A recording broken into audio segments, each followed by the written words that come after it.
Dealing with my first loss in the UFC was really hard.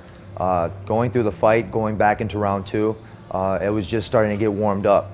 And going from round two, when he threw a set of kicks that broke my arm, I had to bite the bullet. I wasn't going to go out like a punk and go out with a TKO on my record, another one I guess you would say. What I did was I bit down on the bullet, I went through round three, and I fought my butt off to get, just the finish. When I sat there shaking, when I knew that the ref had my hand and I just knew I lost already by points and Michael Johnson was going to get his hand raised, I already knew that I had to go back to the drawing board, completely clean my slate, and make sure that I made my amendments to make sure that this wouldn't happen again. Well, the first things first is I had one surgery that didn't go as well as far as like my bone in my arm. I had a plate that was the size of about a staple, and what ended up happening was the second doctor said, no, you need to put it in a big plate. This is not going to go anywhere. So the first surgery kind of put me down. I was out for about 6 months, and I just didn't know. I was depressed. I didn't know what was going to happen. I was even thinking about getting another job, and then my wife just she was there, real supportive, and she's like, we got to get this done. And she coincided with me to sign with another agency. We threw that idea around, signed with Paradigm Sports Management. We got to a good doctor, got a good rehab doctor, got a nutritionist, changed everything around with my supplement company, All Pro Science, doubled up on my dosages, and made everything happen. And what we did is we came with a plan, and it's a marathon, it's not a sprint. When I first, before I moved out here, I visited Rain Training Center over at with Mark Munoz's gym, and it was pretty good. It was awesome. They had a bunch of pros over there, and it was awesome. But I wasn't ready yet. I was still in the cast, and so the guys were like, well, when are you going to come in? I was like, when I get out of the cast, I'm going to come in.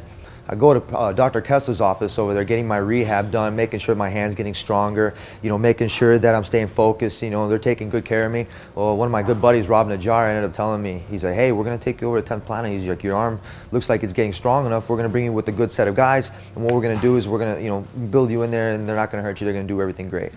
Perfect. So me as a wrestler, I do a lot of drilling, especially on my own. So I fell in love with the place. As soon as I came in here, everybody was great, and they were going after my ankles, and I was tapping. And I used the expression, my buddy Ron Turner, one of the coaches here, he's like, you look like Bambi when you first walked in. You're getting all tripped up, but then a couple weeks later on down the road, you just started getting better. And that's what I did. I started drilling a lot better, started focusing, listening to what they were saying, staying humble, and became something what I did a long time ago, which I might have lost track of.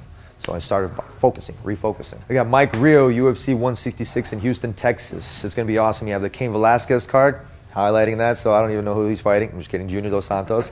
But it's going to be an amazing card. Everybody's going to plenty of time to train in their camps. For me, I'm going against Mike Rio. He's the Wolverine. I'm El Cucuy, so I'm scary. So I'm actually looking forward. Comic-Con just actually happened. So I was actually looking for notes. I was looking through on Spike TV, seeing if I could see how you beat an adamantium skeleton or how you do that, but I didn't come up with anything. I might actually go watch the movie, the Wolverine movie, to pick up some more tips on Mike Rio, so, watch it.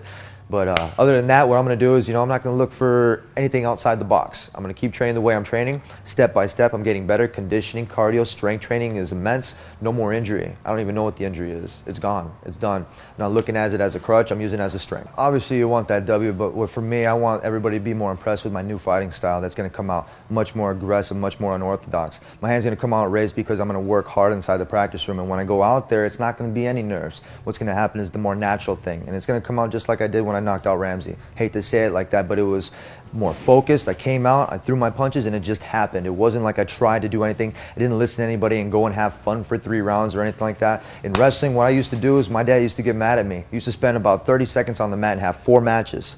He's like, what are you doing? You need to go get some mat time.